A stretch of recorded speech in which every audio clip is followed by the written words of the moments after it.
Our last segment on workers' compensation claims arguments that you could make to help drive down your premium, we're going to talk about three issues. First, supervisor follow-up. There have been several studies, very large-scale studies, that have indicated that when there is follow-up with an injured worker by a direct supervisor, and that follow-up is very positive, it's encouraging to the injured worker to say, hey, we miss you, we want you back. Is a treating physician treating you properly? Are you happy with how it's going?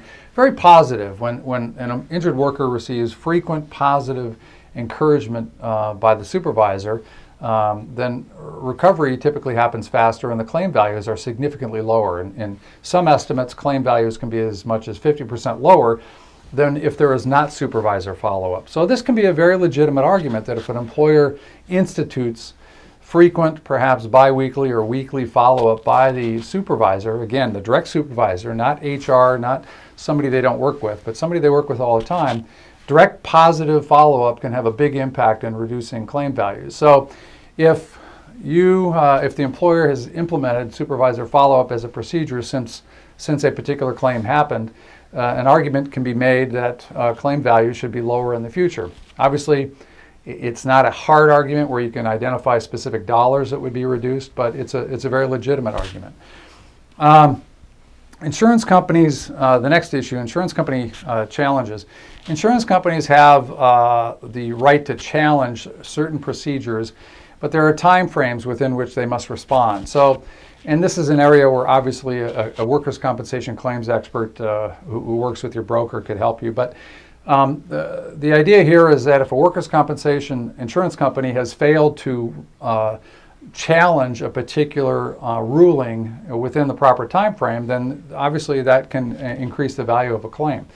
So it could be a timing issue. It could also be the fact that the insurance company didn't properly challenge, for example, a permanent disability rating, didn't even show up. So permanent disability there are some subjective areas in determining permanent disability calculations about future payments to workers based on how severely they've been injured.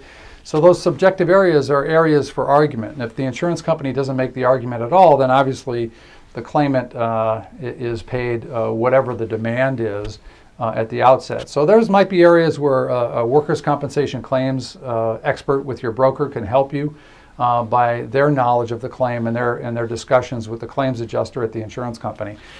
The last issue is prior claims. We talked a couple times before about how frustrating it is for employers that they often have claims that appear to them to be fraudulent and the insurance company doesn't properly follow up in the eyes of the employer. Well, one obvious telltale sign that a claim could be fraudulent is if an injured worker has several claims in a row. And this can build on the argument that the failure to properly exercise surveillance on an injured worker really could have resulted in a claim being much higher in value than it should have been, because the evidence is there that this injured worker has had several prior claims, and that's often a very strong indicator of fraudulent claims activity. So those are the three final arguments under this section.